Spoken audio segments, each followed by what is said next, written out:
Hello dear students, welcome to JK career institute and welcome to our next class. आज की class में students हम बात करने वाले हैं एक्सरसाइज 9.1 के क्वेश्चन नंबर 14, 59, 16 जो कि क्लास 10 की एनसीईआरटी बुक का चैप्टर नंबर 9 है, जिसका नाम है हाइट एंड डिस्टेंस। तो चलिए हम बात करते हैं क्वेश्चन नंबर 14 के बारे में। इससे लास्ट लेक्चर हम लोगों ने क्वेश्चन नंबर 11, 12 एंड 13 कवर किया था, जो कि बहुत ही बढ़िया क्वेश्चन है। अगर आपने उस लेक्चर को मिस किया है तो आप उस लेक्चर को जाकर के देख लीजिए। उस लेक्चर की लिंक मैं आपको डिस्क्रिप्शन में मैंने दे दी है। आप वहाँ पे क्लिक करेंगे, आपको वीडियो मिल जाएगी और आप वहाँ के क्वेश्चंस को देख लीजिएगा, ठीक है ना। अगर आपने देखा है तो बहुत अच्छी बात है। चलिए अब स्टार्ट करते हैं क्वेश्चन नंबर 14। क्वेश्चन नंबर 14 क्या मैं रीड कर रहा हूँ, ध्यान से सुनिएगा और अपनी एनसीईआरटी नोटबुक अपने पास रख लीजिए। उसका पेज नंबर है 205, ओपन कर लीजिए। ठीक है, कर लिया आपने, वेरी गुड। चलिए स्टार्ट करता हूँ, सुनिएगा ध्यान से। A 1.2 meter tall girl spots a balloon moving with the wind in a horizontal line, ठीक है, at a height of 88.2 meter from the ground। यानी कि एक लड़की है जिसकी हाइट है 1.2 मीटर की, उसके पास एक बैलून है मूविंग विद द वाइंड, और वाइंड के साथ हवा के साथ क्या कर रहा है, वो बैलून मूव कर रहा है इन अ हॉरिजॉन्टल लाइन, एक हॉरिजॉन्टल लाइन में, at a height of 88.2 metre. और कितनी हाइट पर? 88.2 मीटर हाइट पर है। कहाँ से? ग्राउंड से 88.2 मीटर हाइट पर एक बैलून है जो मूव कर रहा है, ठीक है। फिर क्या बोला गया? The angle of elevation of the balloon from the eyes of the girl at any instant is 60 degree. किसी एक इंस्टेंट पर जो बैलून है, बैलून के जो हाइट है, कहाँ से? उस लड़की की आइज से जो बैलून की हाइट का एंगल ऑफ एलिवेशन, मतलब कि टॉप का, जो बैलून के टॉप का एंगल ऑफ एलिवेशन बन रहा है, कितना बन रहा है? 60 डिग्री बन रहा है। फिर क्या बोला गया? After some time the angle of elevation reduces to 30 degree. कुछ समय बाद जो एंगल ऑफ एलिवेशन है किसका, बैलून का, वो क्या हो जाता है? रिड्यूस हो जाता है। और कितना हो जाता है? 30 डिग्री हो जाता है। फिर क्या बोला गया? Find the distance travel by the balloon during this interval. और इस इंटरवल में जो डिस्टेंस ट्रेवल की गई है बैलून के द्वारा, वो बैलून की डिस्टेंस जो ट्रेवल की गई है जितने टाइम पर, वो हमें डिस्टेंस बतानी है कि इतने टाइम इंटरवल पर उसने कितना डिस्टेंस कवर किया है। Find the distance travel by the balloon during the interval. चलिए, तो क्वेश्चन में आपको डायग्राम दिया हुआ है, डायग्राम कैसा है देख लीजिए। हम उसको ड्रॉ करते हैं, फिर उसके बाद हम आगे बात करते हैं, ठीक है। यहाँ पर मान लीजिए लड़की आपकी खड़ी हुई है यहाँ पर ऐसे, ठीक है, ये ग्राउंड है आपका, ठीक। फिर उसके बाद क्या हुआ? इस लड़की के आई से जो एंगल ऑफ एलिवेशन बन रहा है वो ये बन रहा है, और एंगल ऑफ एलिवेशन क्या बन रहा है? चलिए थोड़ा दूर हो गया, इसको और पास कर लेते हैं, सॉरी, ये है। फिर सबसे इंपॉर्टेंट डायग्राम ही है। डायग्राम जितने सही से आप बनाओगे, उतना अट्रैक्टिव बनाओगे जितना, उतना अच्छा रहेगा, ठीक है। अब देखिए क्या करना है। ये आपके पास एक बैलून ये रहा, दूसरा बैलून ये रहा, मतलब दूसरा वही बैलून है, बस वाइंड के वजह से आप उड़ करके कहाँ पे आ गए? इस एंगल पे आ गए हैं, ठीक है। तो यहाँ पर जो एंगल ऑफ एलिवेशन हमें क्या देखना है? इसके आई से देखना है। तो इसके आई से हम लेंगे, इसके आई से जो एंगल ऑफ एलिवेशन बनेगा वो कितना बन रहा है? 60 डिग्री। किसका? इस बैलून का। और इस एंगल का, जो इस बैलून का एंगल ऑफ एलिवेशन बन रहा है, कितना बन रहा है? 30 डिग्री फॉर्म हो रहा है। हाइट ऑफ द बैलून कितनी है फ्रॉम द ग्राउंड? 88.2 मीटर है। कितनी? 88.2 मीटर है यहाँ से यहाँ तक की हाइट है, ठीक है। फिर क्या बोला गया यहाँ पर इस क्वेश्चन में? बस इतनी सी दी गई बात है, और हमें क्या करना है? यहाँ से यहाँ तक की डिस्टेंस बतानी है कि इस टाइम इंटरवल से कितना डिस्टेंस ट्रेवल किया है, वो डिस्टेंस हमें बतानी है, ये डिस्टेंस हमें बतानी है, ठीक है। चलिए अब हम इसकी नेमिंग कर देते हैं, ए, बी, सी और डी ले लेते हैं, ठीक है। अब देखिए ये जो डिस्टेंस है, ये वाली, ये जो लेंथ है, ये जो हाइट है, ये कितनी दी हुई? 1.2 मीटर। क्यों? क्योंकि जो गर्ल है उसकी जो हाइट दी हुई कितनी दी हुई? 1.2 मीटर हाइट दी हुई है। और इस बैलून की जो हाइट है कहाँ से? ग्राउंड से 88.2 मीटर है। एंगल ऑफ एलिवेशन इसका, जब यहाँ पे थे किसी एक इंस्टेंट पे था बैलून, तो 60 डिग्री था, लेकिन जब वाइंड के वजह से मूव किया उसने, तो मूव करने पर उसका जो रिड्यूस हुआ एंगल ऑफ एलिवेशन कितना हो गया? 30 डिग्री हो गया, ठीक है। इतनी चीज़ें आपको दी हैं। आपको इस टाइम इंटरवल पर यहाँ से यहाँ तक जाने में उसको कितना समय लगा? 6 सेकेंड लगा हुआ है, ठीक है। तो यहाँ से यहाँ तक पहुँचने में उसको कितना डिस्टेंस ट्रैवल किया, उसने कितना डिस्टेंस ट्रैवल किया है, वो हमें बताना है, ठीक है। चलिए हम निकालते हैं अब। तो निकालने के लिए हम एक काम और करते हैं। इसको मान लेते हैं ए, बी, इस पॉइंट को मान लेते हैं सी, ठीक है। अब चलिए स्टार्ट करते हैं। कैसे सॉल्व करना है? सिंपली सबसे पहले हम जैसे सॉल्व करते हैं वैसे हम बोलेंगे। पहले तो हम ये बोलेंगे कि हमें पास जो ये हाइट है, ये हाइट पूरी कितनी? इसको अगर हम ई मान लें तो पूरी हाइट क्या है? सी ई हाइट है। हमें चाहिए क्या? बी सी, क्योंकि अगर हम ये ट्रायंगल लेंगे तो हमें ट्रायंगल का ये हाइट चाहिए ना। तो इसके लिए हमें क्या करना पड़ेगा? इस पूरे में से, इस पूरी हाइट में से इतनी हाइट को माइनस करेंगे तभी तो ये हाइट मिलेगा ना। समझता है मेरी बात ना? ठीक है, तो हम क्या करेंगे, हम बोलेंगे कि EC, अगर हमें क्या चाहिए, हमें चाहिए BC चाहिए, तो BC के लिए हम बोलेंगे BC इक्वल टू होगा आपके पास EC माइनस का BE, EC माइनस BE, और EC कितना है आपके पास, EC 88.2 मीटर, 88.2 मीटर है, और माइनस BE कितना है आपके पास है 1.2 मीटर। क्यों? क्योंकि देखिए जितनी हाइट ये होगी उतनी हाइट यही होगी, दोनों इक्वल होगी, क्योंकि ये भी 1.2 मीटर हो जाएगी। क्यों? क्योंकि ये हाइट जितनी उतनी हाइट ये भी होगी, ठीक है, क्योंकि जितनी टॉल लड़की होगी उसी हिसाब से हम लोगों ने उसी के एकदम पैरेलल लाइन ले ली उसी डिस्टेंस पर, तो ये हो गया 1.2 मीटर। तो यहाँ से हमने क्या बोला, 88.2 मीटर माइनस 1.2 कितना आ जाएगा, 87 मीटर आ जाएगा, तो ये होगी BC की लेंथ होगी आपके पास, ठीक है। आप क्या करेंगे, हम ये बोलेंगे जितनी लेंथ आपकी BC की होगी हाइट, उतनी ही हाइट होगी आपकी CD की, तो हम बोलेंगे कि BC इज इक्वल टू में CD इज इक्वल टू में 87 मीटर। जाहिर सी बात है, तो अंडरस्टूड है, कॉमन सी बात है, ठीक है, ये हो गया। अब हम कंसिडर करेंगे इन ट्रायंगल, बात करेंगे फर्स्टली हम किससे बात करेंगे, इन ट्रायंगल, किसमें, ACD में, ACD में बात करेंगे तो बोलेंगे कि tan 60 डिग्री इक्वल टू होगा परपेंडिकुलर अपॉन में बेस।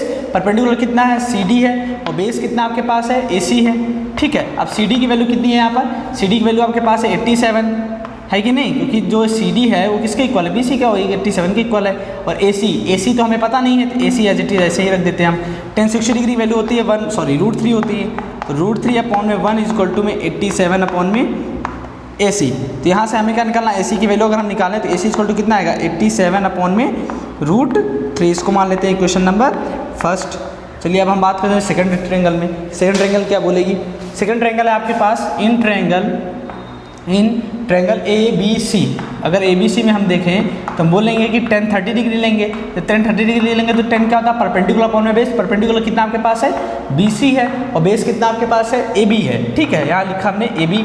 BC की वैल्यू कितनी है आपके पास है, 87 है, और AB की वैल्यू कितनी है आपके पास, हमें क्या चाहिए, AB को हम क्या लिखेंगे, AC प्लस BC, क्या लिखेंगे, AC प्लस BC, ठीक है। अब देखिए tan 30 की वैल्यू कितनी होती है, 1 अपॉन में √3 इक्वल टू में 87 अपॉन में AC प्लस BC। अब चलिए यहाँ से क्रॉस मल्टीप्लाई कर लेते हैं। जब क्रॉस मल्टीप्लाई अपन करेंगे तो मिलेगा आपको AC plus BC equal to में 87 √3। तो यहाँ से हम लिखेंगे कि AC की जो वैल्यू आएगी वो आएगी 87 √3 माइनस का BC। ये मिला आपको क्वेश्चन नंबर सेकेंड। अब देखिए मैं आपको कुछ चीज़ें बोलने वाला हूँ, ध्यान से सुनिएगा। डिस्टेंस ट्रेवल जो कार है, ठीक है, यहाँ पे सॉरी बैलून है, सॉरी माफ़ करिएगा, ठीक है ना, यहाँ पे क्या है, बैलून है। तो बैलून जब यहाँ से यहाँ तक का जब पहुँचा, मतलब कि उसने बोला कि जब एंगल ऑफ एलिवेशन 60 डिग्री था, बैलून आपका यहाँ पे था। जब एंगल ऑफ एलिवेशन क्या हो गया, यहाँ पर क्या हो गया, रिड्यूस हो गया। जब एंगल ऑफ एलिवेशन जब रिड्यूस हो गया, 30 डिग्री हो गया, तो मतलब कि क्वेश्चन में ये बोला गया है कि the angle of elevation of the balloon from the eye of the girl at any instant is 60 degree. After some time the angle of elevation reduces to 30 degree. Find the distance traveled by the balloon during the interval. यानी इस interval में उसने कितना distance travel किया हमें वो बताना है, ठीक है। कितना टाइम यहाँ पे हुआ, the angle of elevation reduces to 30 degree at any instant is after some time, मतलब कुछ समय बाद। यहाँ पे कितना टाइम ये नहीं बोला गया है, मुझे लगा कि 6 सेकंड बोला गया है, ऐसा कुछ भी नहीं है यहाँ पर। यहाँ पर आपसे बस इतना बोला गया है कि आफ्टर सम टाइम, कुछ समय बाद जो होता है वो एंगल ऑफ एलिवेशन क्या होता है, रिड्यूस हो जाता है। तो हमें बताना है कि वो कितना ट्रेवल, मतलब कि वो डिस्टेंस कितना ट्रेवल किया वो हमें बतानी है। तो हम क्या करेंगे, सिंपली हमें क्या चाहिए, इसका मतलब हमें BC चाहिए, हमें क्या चाहिए, BC चाहिए, हमें BC बताना है, ठीक है। तो BC के लिए हम क्या बोलेंगे, हम बोलेंगे कि क्वेश्चन नंबर फर्स्ट और क्वेश्चन नंबर सेकंड दोनों ही क्या है, आपस में इक्वल है, क्योंकि ये भी AC की वैल्यू और ये भी AC की वैल्यू है। तो हम बोलेंगे from equation first and second, from equation first and second. अगर हम इससे देखें तो हमें क्या मिलेगा, हमें मिलेगा 87 √3 माइनस का BC इज इक्वल टू में आपको मिलेगा 87 अपॉन में √3। अब इसको आप सॉल्व कर लीजिए, BC उधर ट्रांसफर करिए, इसको इधर ट्रांसफर करिए, तो माइनस का BC उधर जाएगा, प्लस का हो जाएगा, प्लस का इधर आएगा, माइनस का हो जाएगा। तो 87 √3 माइनस का 87 अपॉन में √3। अब आप एलसीएम ले लीजिए, एलसीएम कैसे लेंगे, इसका इससे मल्टीप्लाई, इसका इससे, इन दोनों का आपस में, तो क्या मिलेगा आपको, √3 इंटू √3 क्या हो जाएगा, 87 इंटू में 3 माइनस का 87 इंटू में 187 मिलेगा, और अपॉन में क्या मिलेगा आपको, √3 मिलेगा। अब इसके बाद कैलकुलेशन यहाँ देखिए, तो BC इक्वल टू आप लिखोगे 87 इंटू 3 7 21 का 1 कैरी आया 2, 3 8 24, 24 और 2 26 हो जाएगा। माइनस का 87 अपॉन में √3 मिलेगा। ठीक है, अब इसको माइनस कर लीजिए, 11 में से 7 जाएगा 4 बचेगा, यहाँ 5 में से 8 जाएगा यानी 15 में से 8 जाएगा 7 बचेगा, यहाँ बचेगा 1, ये 174 अपॉन में √3। ठीक है, अब हम क्या करेंगे, यहाँ से √3 डिनोमिनेटर से हटाने के लिए हम √3 से मल्टीप्लाई एंड √3 से डिवाइड करेंगे, तो BC इक्वल टू हमें क्या मिलेगा, √3 इंटू √3 कितना हो जाएगा आपके पास 3 हो जाएगा, तो यहाँ आएगा 3 से इसको डिवाइड करें, 3 6 जा 18, सॉरी 3 5 जा 15 हो जाएगा, 3 5 जा 15 और 3 8 जा 24, यानी मिलेगा आपको 58√3। तो स्टूडेंट्स आपने क्या देखा कि जो BC की वैल्यू मिली आपको मिली 58√3 मीटर, यानी कि जो डिस्टेंस ट्रेवल की गई इस इंटरवल में, गिवन इंटरवल में कितना हुआ 58√3 मीटर। क्वेश्चन को फिर से समझिए, क्वेश्चन आपको सिर्फ इतनी बात बोली गई थी कि आपके पास बैलून है किसी एक इंस्टेंट पर, वो हाइट पर है, कितनी हाइट पे 88.2 मीटर हाइट पर है, और उसका जो एंगल ऑफ एलिवेशन बन रहा है वो 1.2 मीटर, जो लड़की है उसकी आइस से जो एंगल ऑफ एलिवेशन बन रहा है वो कितना बन रहा है 60 डिग्री बन रहा है। कुछ समय बाद क्या होता है, हवा के कारण आपका जो बैलून है वो मूव कर जाता है, जब मूव कर जाता है तो एंगल ऑफ एलिवेशन रिड्यूस हो जाता है, कितना हो जाता है, रिड्यूस होकर 30 डिग्री हो जाता है। तो वो कितना डिस्टेंस ट्रैवल किया, मतलब पहले कहाँ था, यहाँ पर था, बाद में वो यहाँ पर पहुँच गया, जब यहाँ पर पहुँचा तो उसके बीच में कितना डिस्टेंस उसने इस इंटरवल में कितना डिस्टेंस ट्रैवल किया वो हमें डिस्टेंस बताएं। तो सिंपली हमने क्या किया, नॉर्मल सी बात है, हाइट हमारे पास टोटल 88.2 मीटर दी थी ग्राउंड से, तो हमें चाहिए कहाँ से, हमें यहाँ से चाहिए, तो 88.2 मीटर जो हाइट है वो BC है, मतलब सॉरी BCE है, हमें चाहिए क्या BC, तो हमने यहाँ से BC निकाल ली, कैसे निकाली, BC equal to EC minus B, यानी 88.2 मीटर माइनस 1.2, तो आपको मिल गया 87 मीटर। जो हमें BC मिल गया तो हम जान गए कि CD भी BC के इक्वल है, तो 87 मीटर मिल गया। फिर फाइनली जैसे हम पहले करते आए हैं, पहले हमने ये ट्रायंगल कंसीडर किया, इससे निकाले एक कंडीशन, फिर दूसरा ट्रायंगल कंसीडर किया, उससे निकाला दूसरी कंडीशन, दोनों को कंपेयर किया तो हमारे पास वैल्यू आ गई जो हमें चाहिए थी। बहुत ही सिंपल क्वेश्चन है, बस दिमाग थोड़ा सा लगाना है, बाकी कुछ भी ज़्यादा आपको नहीं करना है। ठीक है, चलिए अब हम बात करते हैं क्वेश्चन नंबर 15 पर। क्वेश्चन नंबर 15 आपका काफ़ी अच्छा क्वेश्चन है। ठीक है, वहाँ पर अभी मैंने जो यहाँ पे 6 सेकंड लिख दिया, इससे कंफ्यूज मत होइएगा, मुझे लगा कोई टाइम आपको गिवन है, वो 6 सेकंड गिवन है, बट ऐसा कुछ भी नहीं है। ठीक है ना, आपको बस कुछ समय बोला था, कुछ टाइम, सम टाइम के लिए बात की गई थी, कोई वैल्यू आपको वहाँ पर दी नहीं गई थी। ठीक है, अब चलिए क्वेश्चन में बात करते हैं 15 पर। क्वेश्चन 15 आपका क्या है, इस क्वेश्चन 15 में आपको कोई डायग्राम नहीं दिया हुआ, इसलिए डायग्राम आप ही को ड्रॉ करना है। एक बार क्वेश्चन रीड कर लीजिए, फिर आप ड्रॉ करने की कोशिश करिए कि देखिए आप ड्रॉ कर पाते हैं कि नहीं कर पाते हैं। अगर हो सके तो आप वीडियो पॉज करके एक बार खुद से ट्राई कर लीजिए, फिर उसके बाद वीडियो पॉज हटा करके फिर देखिए आपको सारी चीज़ें समझ में आ रही है कि नहीं आ रही। ठीक है ना, चलिए देखिए क्वेश्चन 15 ये है, a straight highway leads to the foot of a tower. एक स्ट्रेट हाईवे जो लीड्स कर रहा है किधर, foot of the tower. A man standing at the top of the tower, एक आदमी है जो टॉप ऑफ द टावर है, टावर के टॉप पर खड़ा हुआ है। फिर क्या बोला गया, observes a car at an angle of depression of 30 degree. उसने एक कार को ऑब्जर्व किया कि उसका एंगल ऑफ डिप्रेशन कितना बन रहा है, 30 डिग्री बन रहा है। Which is approaching the foot of the tower, और जो है जो कि जो कार है वो टावर के फुट की तरफ आ रही है। Approaching which is approaching the foot of the tower with a uniform speed, एक यूनिफॉर्म स्पीड से, उसकी स्पीड चेंज नहीं हो रहा, जिस स्पीड से पहले था उसी स्पीड से ही चली आ रही है। 6 सेकंड लेटर, 6 सेकंड बाद the angle of depression of the car is found to be 60 degree. 6 second बाद उस एंगल का, उस कार का जो एंगल ऑफ डिप्रेशन है किसके लिए, उस आदमी के लिए जो आदमी टॉप पर बैठा खड़ा हुआ है, वो कितना हो जाता है 60 डिग्री हो जाता है। Find the time taken by the car to reach the foot of the tower from the point, यानी उस पॉइंट से, जिस पॉइंट से वो कार मतलब कि मूव कर रही थी, उस पॉइंट से हमें क्या देखना है, उसका एंगल ऑफ मतलब कि उस पॉइंट से उसके टावर के फुट तक पहुंचने में उसको कितना टाइम लगेगा वो टाइम हमें बताना है। मतलब डायग्राम क्या बनने वाला है देखिएगा। मान लीजिए ये क्या है, टावर है, ठीक है, इस टावर के टॉप पर यहाँ पर कोई आदमी बैठा हुआ है, यहाँ पर एक कार है, ठीक है, ये रही कार, ठीक। ये कार क्या कर रही, जब इस पॉइंट पर थी तो इसका एंगल ऑफ डिप्रेशन जो बन रहा था वो कितना बन रहा था, 30 डिग्री फॉर्म हो रहा था। ये तो देखा उसने ना कि उसका एंगल ऑफ डिप्रेशन कितना बन रहा है, 30 डिग्री बन रहा है, मतलब ये कितना एंगल बन रहा है आपका, 30 डिग्री फॉर्म हो रहा है। फिर क्या हुआ, उसने ये देखा कि आफ्टर सम टाइम, यानी 6 सेकेंड बाद, 6 सेकेंड बाद जो कार थी वो कहाँ पहुँच गई, वो कार इस पॉइंट पर आकर पहुँच गई, इस पॉइंट पर आकर पहुँच गई, तो उसका जो एंगल ऑफ डिप्रेशन है वो कितना हो गया, 60 डिग्री हो गया। कितना हो गया एंगल ऑफ डिप्रेशन, 60 डिग्री हो गया, ठीक है। तो जब इस पॉइंट पर आकर पहुँच गई तो फिर हमसे क्वेश्चन में बोला गया कि इस पॉइंट से यहाँ तक, यानी टावर के फुट तक पहुँचने में उसको कितना टाइम लगेगा, आपको वो टाइम बताना है, यानी टी बताना है, T is equal to what, हमें ये बताना है।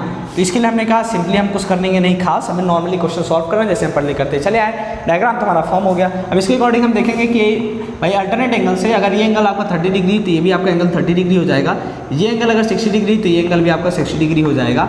फिर यहाँ पर आपको टावर की हाइट दी हुई है क्या, बिल्कुल नहीं, आपको टावर की हाइट भी नहीं दी, आपको कुछ भी नहीं दिया, आपको नॉर्मली बस इन्हीं चीज़ों से सॉल्व करना जितनी चीज़ आपको दिख रही है। इसकी नेमिंग कर देते हैं ABC और D। अब इसको हम सॉल्व करेंगे, जैसे हम सॉल्व करते हैं फाइनली वैसे ही सॉल्व करेंगे। सबसे पहले हम कंसिडर करेंगे क्या, इन ट्रायंगल ACD में, तो अगर इन ट्रायंगल ACD में हम बात करें तो हम बोलेंगे tan 30 डिग्री है, तो tan 30 डिग्री इक्वल टू कितना हो जाएगा, परपेंडिकुलर अपॉन में बेस, परपेंडिकुलर कितना है CD है, बेस कितना आपके पास है AC है, ठीक है। अब क्या tan 30 डिग्री की वैल्यू होती है कितनी, 1/√3 इक्वल टू में CD अपॉन में AC।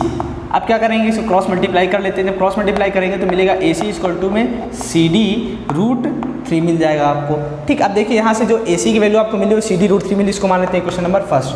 बाकी की चीज़ें हम बाद में करेंगे, पहले हम नॉर्मली जो सॉल्व करना वो कर लेते हैं। अब बात करेंगे इन ट्रायंगल किसमें, BCD में, किसमें BCD में, तो हम क्या बोलेंगे, इन ट्रायंगल BCD देख रहे हैं तो हम बोलेंगे tan 60 डिग्री है ना, तो tan 60 डिग्री इक्वल टू कितना हो जाएगा, परपेंडिकुलर अपॉन में बेस, परपेंडिकुलर कितना है CD और बेस कितना आपके पास है BC है, ठीक है। तो tan 60 डिग्री वैल्यू होती है √3 इक्वल टू में CD अपॉन में BC।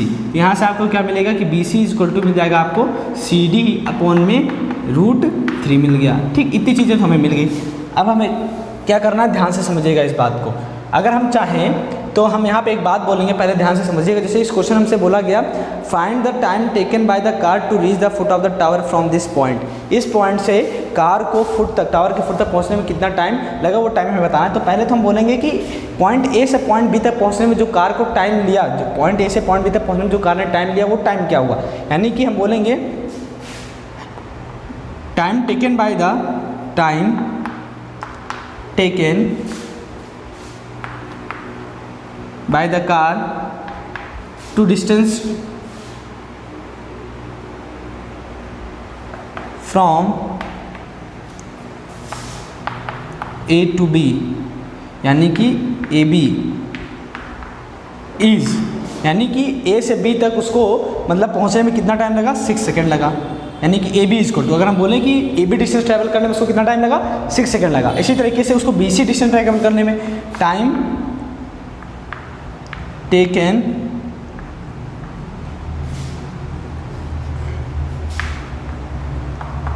by the car from B to C, मतलब कि BC इज इक्वल टू में, अच्छा अब BC द्वारा उसको कितना टाइम लगा यहाँ तक, मतलब कि BC डिस्टेंस कवर करने में, कार को BC डिस्टेंस कवर करने में कितना टाइम लगा वो हमें बताना है। यानी कि हम क्या करेंगे, अगर हम BC की वैल्यू निकालने टाइम के फॉर्म में तो हमारा आंसर आ जाएगा, वही हमें करना है। अब देखिए यहाँ पर आपके पास AC इक्वल टू CD√3 दिया है, यहाँ BC इक्वल टू CD√3 दिया है, और CD क्या हाइट है, तो हमें क्या करना है, यहाँ पर हमें कुछ खास नहीं करना है।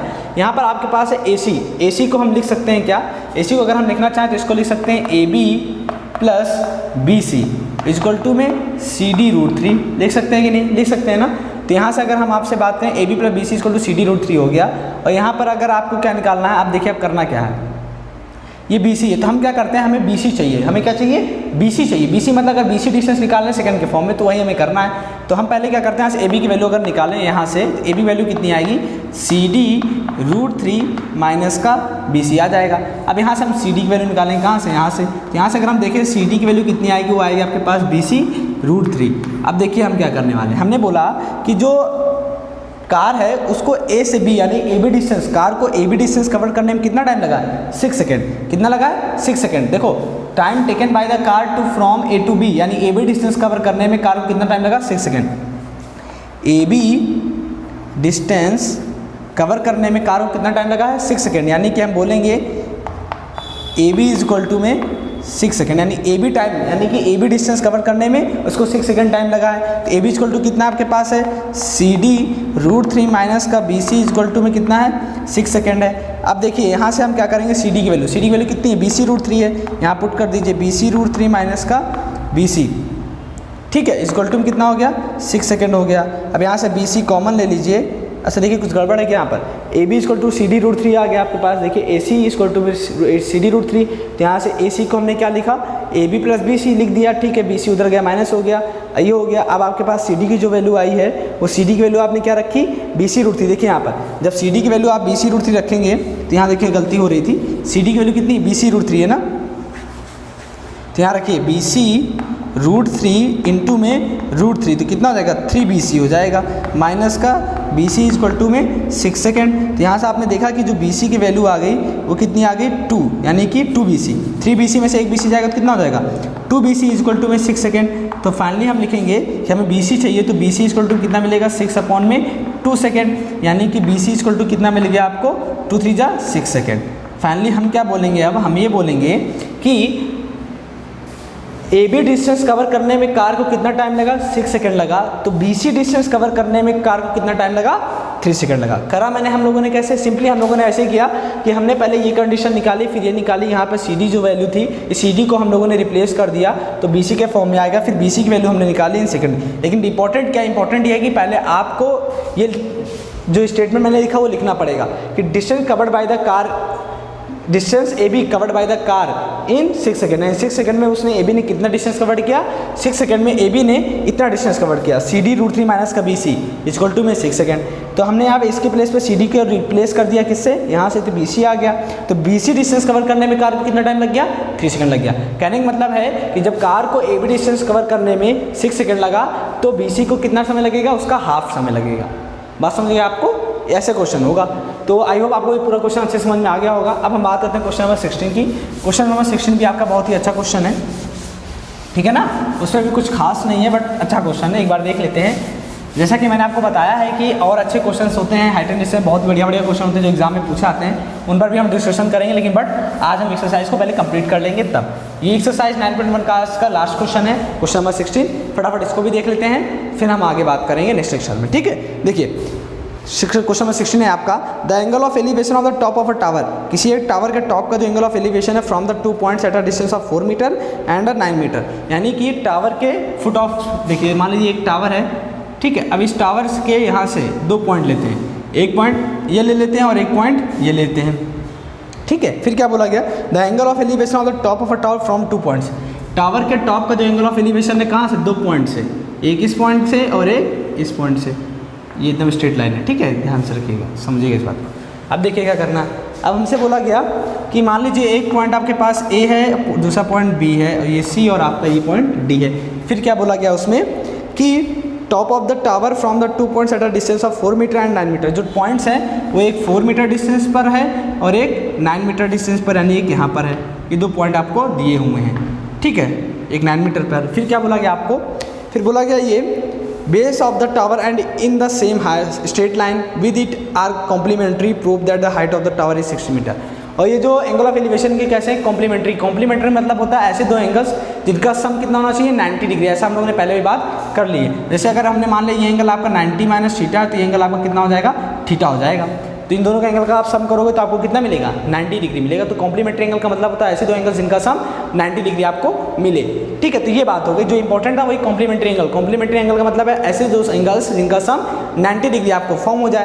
तो एक हो जाएगा 90 माइनस थीटा, दूसरा क्या हो जाएगा आपका थीटा हो जाएगा, ठीक है। अब क्या करना हमें यहाँ पर, ये अगर 4 मीटर है, ये पूरी 9 मीटर है, इसकी हाइट हम मान लेते हैं क्या है आपके पास, h है, ठीक है। हमें क्या फाइंड करनी है, हमें ये फाइंड करना है कि prove that the height of the tower is 6 metre. हमें ये प्रूव करना है, prove that height of the tower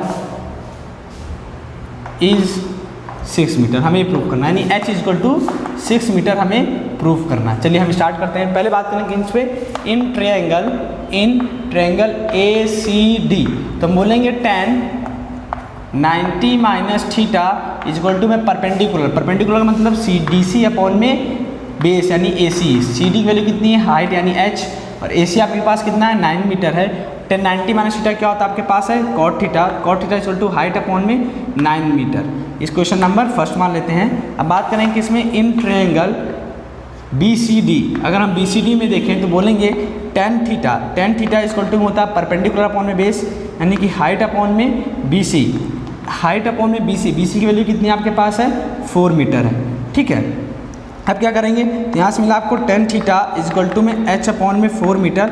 अब हम ये करेंगे, हम ये बोलेंगे हाइट यहाँ पर भी, हाइट यहाँ पर भी है ना, हाइट यहाँ पर भी और हाइट यहाँ पर भी है। तो हम क्या करेंगे, यहाँ से इन दोनों का क्रॉस मल्टीप्लाई कर देंगे, मतलब equation number first and second का मल्टीप्लाई करेंगे। कैसे देखिए, बोलेंगे फर्स्ट इंटू में सेकंड। जब आप फर्स्ट इंटू में सेकंड करोगे तो मिलेगा आपको क्या, cot थीटा इंटू में tan theta is equal to में मिलेगा आपको h अपॉन में 9 मीटर इंटू में h अपॉन में 4 मीटर। tan थीटा इंटू में cot थीटा दोनों कैंसिल हो जाएगा, क्योंकि tan theta is equal to में होता है 1 अपॉन में cot थीटा, या फिर ये बोलें ये दोनों एक दूसरे के क्या होते हैं, रेसिप्रोकल होते हैं, इस वजह से दोनों कैंसिल आउट हो जाएंगे। जब कैंसिल आउट हो जाएंगे मिलेगा 1 इज इक्वल टू में h स्क्वायर अपॉन 9 4 जा 36, क्रॉस मल्टीप्लाई आप कर लीजिए, जब आप क्रॉस मल्टीप्लाई करेंगे तो आपको क्या मिलेगा, H square is equal to में 36। जब इसको आप सॉल्व करेंगे तो एच इज इक्वल टू मिलेगा आपको प्लस माइनस का 6, और आपकी जो डिस्टेंस होती है वो कभी नेगेटिव होती नहीं, इसलिए हम क्या बोलेंगे, जो हाइट आपको मिली वो कितनी मिली, 6 मीटर। It is proved. ठीक है स्टूडेंट्स, तो ये क्वेश्चन था आपका क्वेश्चन नंबर 16। काफ़ी अच्छा क्वेश्चन था, एग्जाम में पूछा भी गया है, इसलिए आप इस क्वेश्चन को एक बार प्रैक्टिस भी कर लीजिएगा। और भी अच्छे क्वेश्चंस हैं जो कि हम लोग नेक्स्ट लेक्चर में डिस्कशन करेंगे, और इंपॉर्टेंट क्वेश्चन होंगे जो कि आपके एग्जाम बेस पर होंगे, यानी बोर्ड एग्जाम से रिलेटेड क्वेश्चंस होंगे। तो बिल्कुल आप उन लोग उन क्वेश्चंस को जरूर से जरूर प्रैक्टिस कर लीजिएगा, क्योंकि वो बहुत ही इंपॉर्टेंट क्वेश्चंस हैं। उनमें अक्सर स्टूडेंट्स को मिस्टेक्स हो ही जाती हैं और वो गलती कर देते हैं। एक बार अगर आप उनको देख लेंगे तो आपको आगे दिक्कत नहीं होगी। तो स्टूडेंट्स, आज के लेक्चर को हम यही एंड करें, जो कि आपका लास्ट लेक्चर था एक्सरसाइज 9.1 का, और इसके बाद के लेक्चर्स में आपको इंपॉर्टेंट क्वेश्चंस मिलेंगे, तो वो भी आप एक बार देख लीजिएगा। ओके, तो गुड बाय। जिन लोगों ने आज के लेक्चर को देखा उनको बहुत बहुत धन्यवाद। फिर मिलते हैं हम नेक्स्ट लेक्चर में।